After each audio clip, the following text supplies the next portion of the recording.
নমস্কার, আপনারা দেখছেন পিবি নিউজ। আপনাদের সঙ্গে আমি সাথে শুরু করছি আজকের খবর। প্রথমেই যে খবরের দিকে চোখ রাখবো, লাঙ্গল কাঁধে কৃষকদের সঙ্গে নিয়ে বা তৃণমূলের লক্ষ্মীর ভাণ্ডারে পাল্টা প্রচারে নামলেন বিষ্ণুপুরের বিজেপি প্রার্থী সৌমিত্র খাঁ। বাঁকুড়া জয়পুর ব্লকের কুন্তস্থল মোড় থেকে জয়পুর বাজার পর্যন্ত রোড শো করেন তিনি।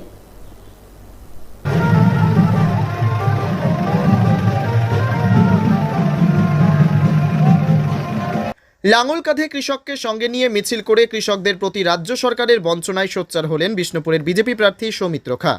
পাল্টা বিজেপিকেই কৃষক বিরোধী বলে কটাক্ষ তৃণমূলের।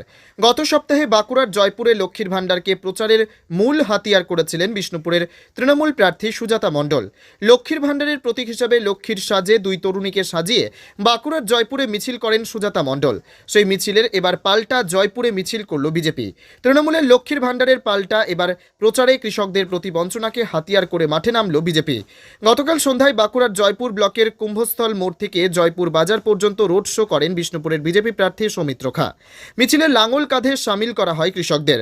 মিছিল শেষে সৌমিত্র খাঁ জয়পুর এলাকায় সারের কালোবাজারি ও একের পর এক সমবায় বন্ধের জন্য স্পষ্টতই কাঠগড়ায় তোলা হয় এ রাজ্যের সরকার এবং শাসক দল তৃণমূলকে।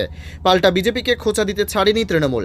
তৃণমূলের দাবি, সারা দেশে বিজেপি কৃষক বিরোধী হিসেবে ইতিমধ্যেই চিহ্নিত হয়েছে। কৃষকদের মেরে এখন মেকি কৃষক প্রেম দেখাতে চাইছে বিজেপি।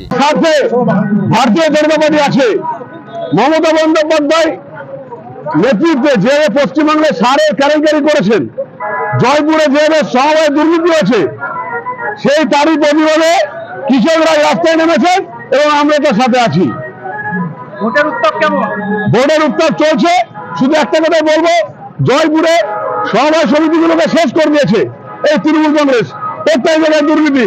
সমবায় সমিতিতে যারা টাকা রেখেছিল তারা টাকা ফেরত পাচ্ছে না, কৃষকরা টাকা পাচ্ছে না, কৃষকরা সার পাচ্ছে না, কৃষকরা শুধু বারবার যাচ্ছে হচ্ছে না।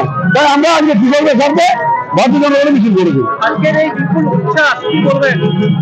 এটা পঞ্চায়েতে যে ভোট করতে দেয়নি তার বিরুদ্ধে মানুষের উচ্ছ্বাস।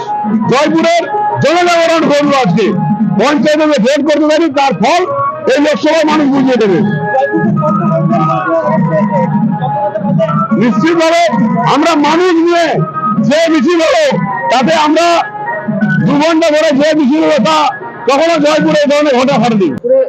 সৌমিত্র খাঁ কৃষক থেকে নিয়ে মিছিলে এসেছেন এবং তিনি দাবি করেছেন যে মমতা ব্যানার্জি কৃষকদের সাথে নেই। কি বলবেন এই বিষয়ে?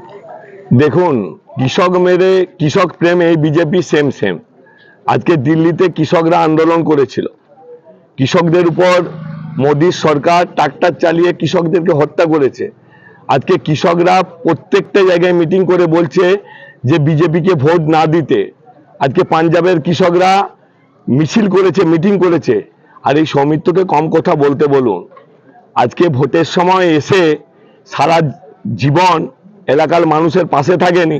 আজকে ভোটের সময় এসে এখানে বাইরের থেকে লোক নিয়ে এসে এলাকার সামান্য কিছু লোক পেয়ে কোথায় তির্বক, কোথায় বিষ্ণুপুর, কোথায় রামসাগর, কোথায় কতুলপুর লোক নিয়ে এসে, ওঁদা থেকে লোক নিয়ে এসে এখানে অশান্তি পাকাবার চেষ্টা করছে। 4 তারিখে জবাব দেবো, রেজাল্ট তো বেরোবে, সেই দিনে সৌমিত্রকেই খুঁজে পাবেন না।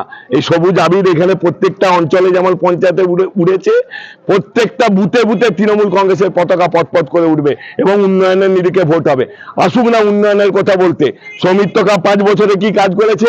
আমাদের এমএলএ ছিল না, এমপি ছিল না, আমরা 5 বছরে মানুষের জন্য কি কাজ করেছি তার কম্পিটিশন হোক।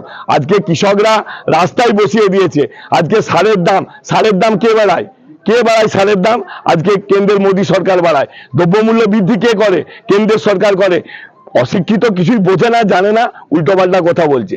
আজ তিনি আরো দাবি করছেন যে জয়পুরে নাকি যে সমস্ত সমবায় সমিতিগুলো আছে সেগুলো লুট করেছে তৃণমূল এবং জয়পুরে পঞ্চায়েত ভোট তৃণমূল করতে দেয়নি। কি বলবেন? জয়পুর থেকে 4 কিলোমিটার দূরে বাগাজলের কাছে পদ অবরোধে বসে গেল। সৌমিত্র খাঁ ভোট করতে এসেছিল নাকি? সে টিভিতে ফুটেজ নিতে এসেছিল। জেলা পরিষদের ভোট হয়েছিল।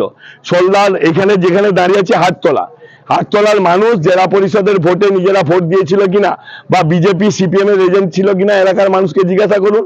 গণতান্ত্রিক পদ্ধতিতে ভোট হয়ে আমরা জিতেছি। আর সৌমিত্র খাঁ একটি ধাপ্পাবাজ। আজকে ওকে প্রশ্ন করুন যে তুমি এতদিন কোথায় ছিলে? এলাকার মানুষের খেটে খাওয়া মানুষের জব কার্ডের টাকাটা কেন বন্ধ করেছো? কেন বাংলার মানুষকে আবাস যোজনার টাকা বন্ধ করেছো? তুমি তো 2 লক্ষ টাকা বেতন নিচ্ছ প্রতি মাসে, কেন গ্রাম বাংলার খেটে খাওয়া গরিব মানুষ যারা 100 দিনের কাজ করতো তাদের টাকাটা দাওনি? সেই কৈফিয়তটা ওকে দিতে বলুন, তারপরে আমরা তার জবাব দেবো। তিনি আরো বলছেন যে জয়পুরে যে সমস্ত সমবায় সমিতিগুলো আছে সেগুলো তৃণমূল লুট করেছে।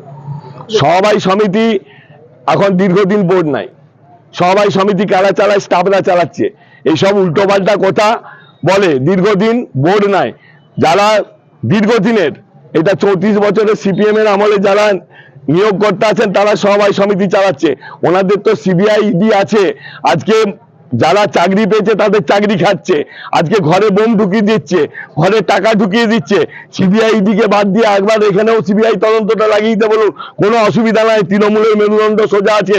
যেমন 21 সালে বলেছিল ইসবাত 200 পার, 70-এ আটকে গেছিল, এবারে বলেছে ইসবাত 400 পার, 150ও পেরোবে না, দায়িত্ব নিয়ে বলে দিলাম। এরা মুখে বড় বড় কথা বলে, এটা Bangla. Bureau report, PB news.